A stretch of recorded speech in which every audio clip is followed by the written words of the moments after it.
और supreme court का निर्णय का स्वागत किया तो आज हमारा ही अकाउंट फ्रीज कर दिया। आज कांग्रेस पार्टी का सारा अकाउंट जो है फ्रीज कर दिया। कहते हैं ना, सैया भय कोतवाल तो अब डर काहे का। इनकम टैक्स विभाग ने शुक्रवार को कांग्रेस पार्टी और यूथ कांग्रेस के 11 बैंक खाते फ्रीज कर दिए।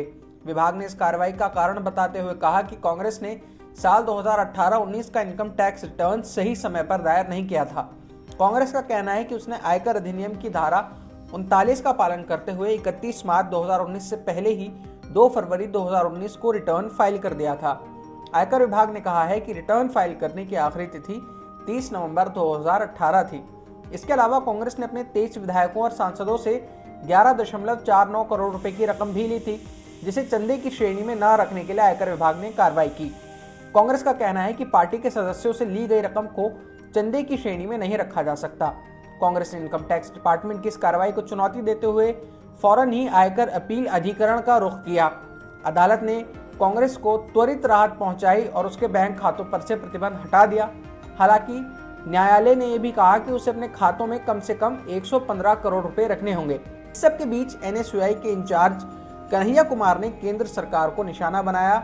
उन्होंने कहा कि सरकार आईटी डिपार्टमेंट जैसे विभागों का इस्तेमाल करके विपक्ष का गला घोटने के लिए कोशिश कर रही है।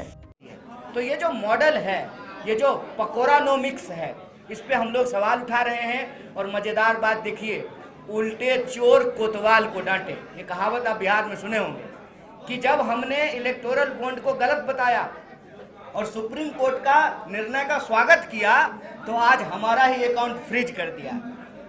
आज कांग्रेस पार्टी का सारा अकाउंट जो है फ्रीज कर दिया। कहते हैं ना, सैया भय कोतवाल तो अब डर काहे का। तो ये सरकार मनमानी कर रही है। ईडी का, सीबीआई का, तमाम संस्थाओं का दुरुपयोग करके इस देश में विपक्ष का गला घोटना चाहती है। बिहार में विपक्ष का गला घोटा गया है। क्यों? क्योंकि इस देश के आम लोगों के न्याय के लिए, इस देश के युवाओं के लिए, किसानों के लिए, महिलाओं के लिए, शोषितों, वंचितों, गरीबों के लिए लोकतंत्र में उनकी आवाज़ समाप्त कर दिया जाए, उनके अधिकार समाप्त कर दिया जाए। इसीलिए यह भारत जोड़ो न्याय यात्रा न्याय की यात्रा है। न्याय की पुनर्स्थापना करके इस देश को हम जोड़ करके रखेंगे। नफरत को हरा करके, अन्याय को हरा करके हम लोग न्याय की मशाल जो है जलाए रखेंगे। तो मैं देश के और बिहार के सभी युवाओं से अपील करता हूं कि आप भारत जोड़ो न्याय यात्रा से जुड़िए।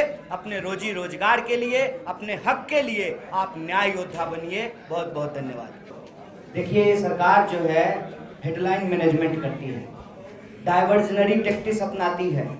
जब इलेक्टोरल बॉन्ड आया था तब से ही कांग्रेस पार्टी इसका विरोध कर रही थी, और जब सुप्रीम कोर्ट ने कल इसको खारिज कर दिया तो ये बात जो है जनता का उस तरफ ना जाए कि भाजपा इसको जानबूझ करके लाई थी, उससे ध्यान भटकाने के लिए हमारे अकाउंट पे कार्रवाई कर दिया गया। तो मैं सब लोगों के माध्यम से देश को कहना चाहता हूँ, किसी भी तरह के ऑर्गेनाइज लूट का हम विरोध करेंगे और आप हमारा अकाउंट बंद करा करके सच की आवाज को नहीं दबा सकते। देखिए, एक बात स्पष्ट जान लीजिए, कांग्रेस पार्टी किसी भी धर्म का विरोध नहीं करती है। हम सब सर्व धर्म समभाव में भरोसा करते हैं और इसीलिए संविधान में एक बात लिखी हुई प्रस्तावना में सभी नागरिकों को धर्म और उपासना की स्वतंत्रता है। तो किसी धर्म का विरोध करने का तो सवाल ही नहीं है। और ये तो गांधी की पार्टी है ना। गांधी मरते दम तक भी उनके मुंह से राम का नाम निकला था। हम नाथूराम का विरोध करते हैं, राम जी का विरोध नहीं करते। ये बात बार बार गलत तरीके से प्रचारित की जा रही है। और एक बात जान लीजिए, बिहार का बच्चा बच्चा यह जानता है, मन चंगा तो कठौती में गंगा, कण कण में ईश्वर का वास होता है। यहीं पे आपको गोनू झा का कहावत सुनने को मिला है ना। क्या कहते हैं वो कि यत्र हरि तत्र हरि, तो मुँह वहां के कपार पर है नहीं। मिथिला में कहावत, बोलिए, मिथिला में ही कहावत है। तो बिहार के लोग हैं, बिहार के लोग हर बात को बखूबी समझते हैं, क्योंकि जैन धर्म का केंद्र भी बिहार, बुद्ध धर्म का केंद्र भी बिहार, सिख धर्म का केंद्र भी बिहार, हिंदू धर्म का केंद्र भी बिहार। और आप तो शेरशाह सूरी के इलाके से हैं। शेर दिल जो है वो राजा था, यहाँ से जाकर के दिल्ली तक की चढ़ाई की, सबसे लंबा सड़क बनाया, ग्रैंड ट्रंक रोड। तो बिहार के लोगों को बहलाने की कोशिश नहीं करे भाजपा, जो वो प्रभु श्री राम के नाम पे नाथुराम की राजनीति करने की कोशिश कर रहे हैं, उसको हम समझते हैं। और जान लीजिए, हम सिर्फ और सिर्फ राजनीतिक निमंत्रण को आग्रह पूर्वक अस्वीकार किए, निमंत्रण को मंदिर जाने से अस्वीकार नहीं किए हैं। और उसी दिन राहुल जी मंदिर जाना चाह रहे थे, पुलिस बल लगा करके बीजेपी के मुख्यमंत्री ने उनको रोकने का प्रयास किया।